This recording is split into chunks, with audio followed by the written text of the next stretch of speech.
ప్రస్తుతం ఉభయ సభలు ప్రారంభమయ్యాయి. ఆ ప్రత్యేక ప్రసారం చూద్దాం. Kamal Nath ji question number 301, Jyotiraditya Scindia question number 301। हम लोग चाहते हैं कि 184 में चर्चा शुरू हो। Question number 301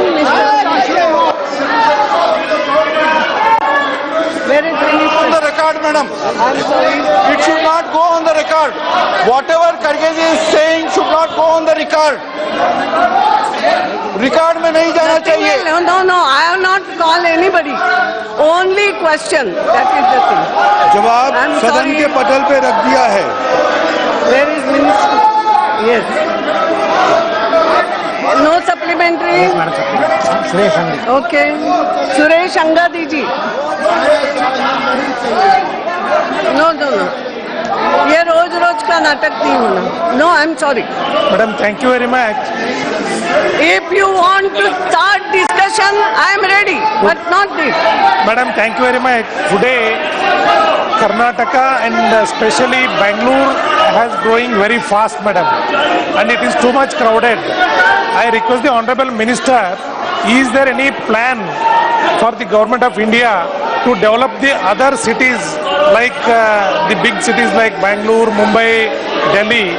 So now the second line cities should be made proper planning, and already the smart cities have been accorded by the Government of India. I request the Honorable Minister, is he having any plans to Belgaum, Hubli and Dharwad and Bijapur and the North Karnataka, especially from Karnataka, is there any plan to develop all these cities like the other cities with connectivity of railway and the airports? That is more important because which is the educational hub in India. I want to know by the Honorable Minister whether he is having a plan to develop these areas also like Bangalore. Madam, the question is about disparity to states, regional disparities, not about cities. And the disparities among states has been addressed by two government task forces. One is the Intergovernmental Task Force, which was set up in 2010-3, and it gave its report in August of the same year. And the second was a committee set up by the then Chief Advisor, Raghuram Rajan. This committee also gave its report in 2013, and various measures have been taken by the government to address the disparities amongst the various states. The question that the honorable member has asked is regarding cities, and I don't think that cities come in the ambit of regional disparity among states. Srinivas Rao. M. Srinivas Rao is there. No. Mr. A. Sitaram Naik.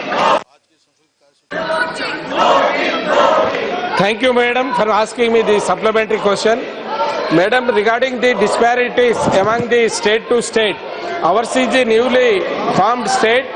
We have been requesting the government to give whatever the government is agreed and accepted to give financial support to the states. For example, IIM, and there are many promises done by the state government. It is not have been giving or supporting these states, madam. I request the minister through you, madam, whatever the agreements made in the parliament, in the house during the reorganization of the states, I request the government to give all the industries without any disparity, because it is a clear-cut disparity between states to states. So ours is the new states. So I request the government to fulfill all the conditions. Thank you, madam. Madam, before the Niti Aayog was formed, the Planning Commission used to address this disparity among states through a fund called the Backward Region Grant Fund. Ever since the Planning Commission has been substituted by the Niti Aayog, the states get funds as per the recommendations of the 14th Finance Commission. The recommendations of the 14th Finance Commission in toto have been accepted by the government, and in a sense they are that the devolution of funds to states will increase from the earlier 32% to now 42%.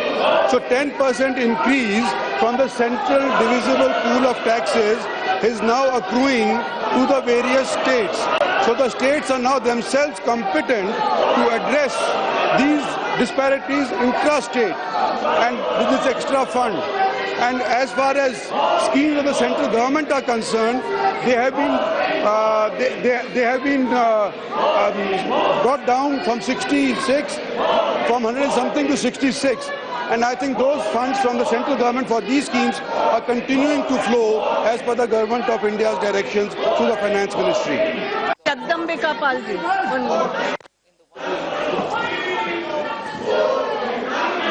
माननीय मंत्री जी ने इस बात को स्वीकार किया है कि जो डिस्पैरिटी है या क्षेत्रीय असंतुलन है, आर्थिक विषमताएं हैं, इसको दूर करने का मुख्यतः राज्य का दायित्व है। और उन्होंने ये भी स्वीकार किया कि 14 फाइनेंस कमीशन में 32% से 42% डेवल्यूशन करके बढ़ा दिया गया। मैं माननीय मंत्री जी से आपके माध्यम से जानना चाहता हूं कि क्या माननीय मंत्री जी ने जो टोटल स्ट्रक्चर में 14 फाइनेंस कमीशन में 10% की राशि बढ़ाई है, उसके लिए कोई गाइडलाइन इशू किया है? और क्या स्टेट्स में जो मैचिंग ग्रांट है, जो केंद्रीय योजनाओं में भारत सरकार का अंशदान है और राज्यों को देना है, और राज्य अपना अंशदान नहीं दे रही, जैसे राइट टू एजुकेशन में, आरटी में मॉडल स्कूल्स बनाना हो, ड्रिंकिंग वाटर में, बहुत सी योजनाओं में, तो उन राज्य सरकारों को आखिर कौन सी दिशा निर्देश या गाइडलाइन जारी करेंगे कि जिससे कि केंद्रीय योजनाओं में वो अपने मैचिंग ग्रांट दें, और ये जो 10% 14 फाइनेंस कमीशन में बढ़ा है, इससे क्षेत्रीय संतुलन को दूर करने के लिए जो ग्रामीण विकास मंत्रालय ने एक दिशा बनाई है, जो मेंबर ऑफ पार्लियामेंट्स की अध्यक्षता में बैठक होती है, उसकी बैठकें तमाम राज्यों में नहीं हो रही। उस गाइडलाइन में स्पष्ट है भारत सरकार के कि 3 महीने के बाद लास्ट सैटरडे को होगी, लेकिन वो बैठक राज्य में नहीं हो रही। उसके संबंध में भी कोई भारत सरकार कार्रवाई करेगी, राज्य को दिशा निर्देश देगी कि एमपीज की अध्यक्षता में जो बैठक होती है, उसमें जो हम मूल्यांकन करते हैं सारी केंद्रीय योजनाओं का, उसका मूल्यांकन कर सके और क्षेत्रीय संतुलन दूर करने में केंद्र के द्वारा दिए गए पैसे का सदुपयोग हो, इसका मूल्यांकन हो सके। मैडम, सरकार की तरफ से कोई गाइडलाइंस ऐसी इशू नहीं करी गई हैं प्रांतों को कि आप इस 10% फालतू पैसे को इस जगह के ऊपर, इस नियाज के ऊपर खर्च करें। अनेक स्टेट्स के प्रायोरिटीज अलग अलग होते हैं। कोई एक गाइडलाइंस सारी 29 स्टेट्स और 7 यूनियन टेरिटरीज के ऊपर लागू नहीं की जा सकती। इसलिए सोच विचार करके ये फैसला किया गया कि ये स्टेट्स के ऊपर ही छोड़ा जाए। स्टेट सक्षम है कि हम अपने पैसे को कहाँ किस तरह से खर्च करें। एक तो ये जवाब मैं दे रहा हूँ। दूसरा, जहाँ तक स्टेट्स के अंदर सेंट्रली स्पॉन्सर्ड स्कीम्स हैं, उसके अंदर ठीक ढंग से काम हो रहा है कि नहीं हो रहा है, तो केंद्र की एक मॉनिटरिंग कमेटी एमपी की अध्यक्षता के अंदर, उसके जिले के अंदर हर 3 महीने के अंदर करी जानी निश्चित हुई है। ये हमारी तरफ से डायरेक्शन गए हुए हैं, लेकिन कई प्रांत जैसे कि ये बता रहे हैं शायद नहीं कर रहे हैं। और अगर मंत्री या एमपी के अध्यक्षता के अंदर ये कमेटी की मीटिंग्स नहीं हो रही हैं, तो हम दोबारा से इस डायरेक्शन को लागू करवाने के लिए एक चिट्ठी दोबारा से इशू करेंगे। और कोई स्पेसिफिक सुझाव या कौन से जिले का यूपी के अंदर है, अगर माननीय सदस्य हमारे को बताएंगे तो उसका डायरेक्टली हम टेकअप करेंगे यूपी सरकार से। आनंद कुमार, हमने कई बार निवेदन कर चुके हैं, आपके द्वारा भी आपने निवेदन कर चुकी है। मैं आपका आभार भी प्रकट करता हूं। मैं समझ के बाहर है कांग्रेस और तृणमूल और बाकी कम्युनिस्ट पार्टियां ऐसे गतिरोध क्यों पैदा किया है। मैं इतना ही कहना चाहूंगा, यदि इस प्रश्नकाल के बाद 193 के तहत वो चर्चा करना चाहेंगे तो हम तैयार हैं। और वोटिंग ऐसे कह रहे हैं, वोटिंग हो चुकी है, इंटरनेशनली हो चुकी है, केवल भारत में नहीं है। टाइम मैगजीन के वोटिंग भी हो चुकी है और भारत के प्रधानमंत्री नरेंद्र मोदी आज के दिन में विश्व मान्य हो गए हैं। दुनिया में सभी देशों में नंबर 1 यानी ई वोटिंग में नंबर 1 हो चुका है, वो वोटिंग भी हो चुकी है। तो मैं और एक बार निवेदन करूंगा, चर्चा शुरू करें। वो तो उनको करना हो तो ऊपर है, 193 में चर्चा करेंगे। Question number 302 Shri Kripal Balaji two. Question number 302. Amendment is laid on the table of the House. अध्यक्ष महोदय, only if you are Bharat ready to discuss. और डिस्कशन पाकिस्तान अगर कर रहे हो सीमा तो पर अरब सागर यूं के बोलने किनारे के लिए समय नहीं मिलेगा। Not like this. अध्यक्ष महोदय, भारत और पाकिस्तान सीमा पर अरब सागर के किनारे रहने वाले करीब 70 लाख परिवार ऐसे हैं कि जो मछली पकड़ के अपना गुजारा करते हैं। कई बार तूफान आता है और तूफान ओनली क्वेश्चन आने के कारण उनकी नावें इधर उधर हो जाती है और उस समय में उनको पता नहीं चलता कि अपनी नाव किस दिशा में जा रही है, और ऐसे समय पे वो सीमा का उल्लंघन करते हैं और उस देश में दूसरे देश में जब वो जाते हैं तब उनको जो तकलीफें होती है, अभियोजन पक्ष उनको पकड़ के लैंग्वेज का प्रॉब्लम होने के कारण उनके द्वारा हाँ कहला दिया जाता है और उनके ऊपर देशद्रोह जैसे मुकदमे चलते हैं। अपन ने देखा है, माननीय मंत्री ने दिए जवाब में भी कहा है कि कई कैदियों की, भारत कैदियों की भी वहाँ पे मृत्यु हो चुकी है। वो क्योंकि वहाँ पे मारपीट करते हैं, ऐसे में हमारे जो कैदी होते हैं उनको वहाँ पे मृत्यु हो जाती है और ऐसे समय उनके परिवार को भी सूचना नहीं दी जाती।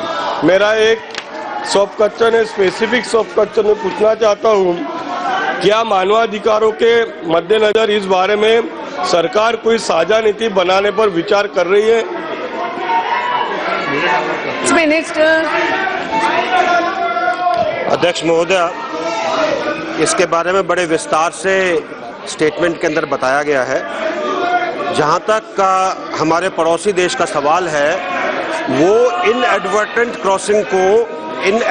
क्रॉसिंग ना मानते हुए उसको सीमा का उल्लंघन और उनके देश के खिलाफ साजिश मानते हैं। इसलिए जब तक हमें पता चलता है कि हमारे मछुआरे वहां पर कैद में हैं, काफी समय बीत जाता है। हम अपनी तरफ से कोशिश करते हैं कि इस चीज को अपने एम्बेसी के द्वारा काउंसलर एक्सेस लेकर उसको ठीक कराया जाए।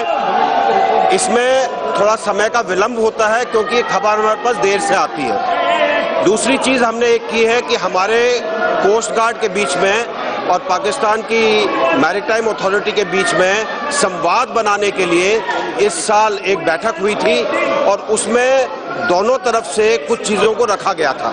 हमें आशा है कि इस संवाद के कारण जो तकलीफें माननीय सदस्य ने बताई हैं उसके ऊपर पूरा गौर किया जाए।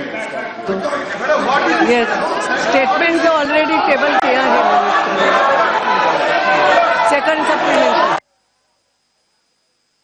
मैडम, आपके द्वारा पूछना चाहता हूँ, क्या सरकार ये जानने की कोशिश करेगी कि सिर्फ पाकिस्तानी नहीं बल्कि पूरी दुनिया में अन्य जेलों में सालों से सजा काट रहे भारतीय नागरिक और मछुआरों की क्या दशा है और इनको कब तक रिहा किया जाएगा, इसके लिए सरकार क्या पहल कर रही है? अध्यक्ष